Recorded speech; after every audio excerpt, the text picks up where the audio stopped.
Another hiccup in U.S. trade talks.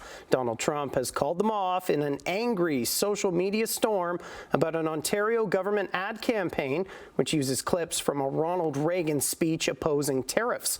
Premier Doug Ford responding by pushing back on Trump's tantrum this morning with a message of his own.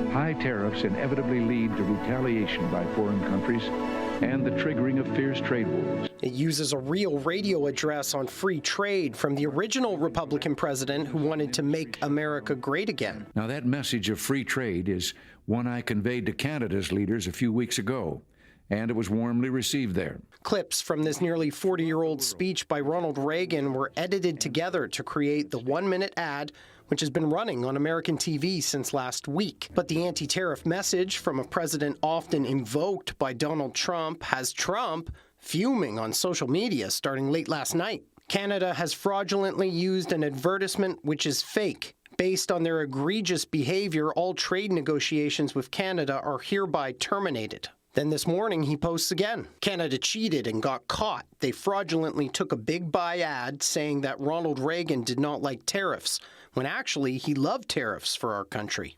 Trump cites the Ronald Reagan Library, who claim the ad misrepresents the speech, although they don't say how, and the speech is clearly and firmly against tariffs. Facts aside, the administration is running with the claim. Canada was running ads in the United States on tariffs that took President Reagan's words out of context. Premier Doug Ford responded with his own message, first on social media, while sharing the full video of Reagan's speech. President Ronald Reagan knew that we are stronger together. Ford also telling at least one reporter that the ads would run during tonight's first game of the World Series between the Blue Jays and the LA Dodgers. We stand ready to pick up on that progress and build on that progress when the Americans are ready to have those discussions. But after talks with Prime Minister Mark Carney, Ford released a statement this afternoon saying the ad campaign would stop on Monday after the spots run during games 1 and 2, so trade talks could resume. Our intention was always to initiate a conversation about the kind of economy that Americans want to build and the impact of tariffs on workers and businesses.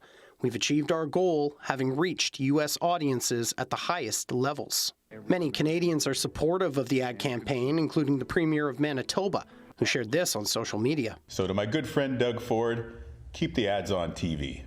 They're effective, and this country is behind you. And the mayor of Niagara Falls. And I think what we're doing is getting to them. I think it's being effective. Keep it up, Premier. Keep it up. And some people we spoke with today. I'm not the biggest fan of Ford, but I agree with him there. Others were concerned about blowback. You have to treat, Trump like with kid gloves. I mean, he's like a child. You should have known. It was a snaky play on Trump. And so was Ontario's official opposition. Now, we know that Donald Trump will take any excuse to attack our economy. And in a very rare move, the Pope seeming to comment today on Trump's decision to cut talks and the strained U.S.-Canada relations. It's another proof, another expression of why synodality, listening, and dialogue are so important. The ad is expected to be seen by tens of millions more Americans as it runs over the weekend during the World Series games. That's how Trump himself originally saw the ad during Game 7 on Monday night of the game between the Mariners and Toronto. No response yet from Trump on Ontario's decision to stop the campaign on Monday.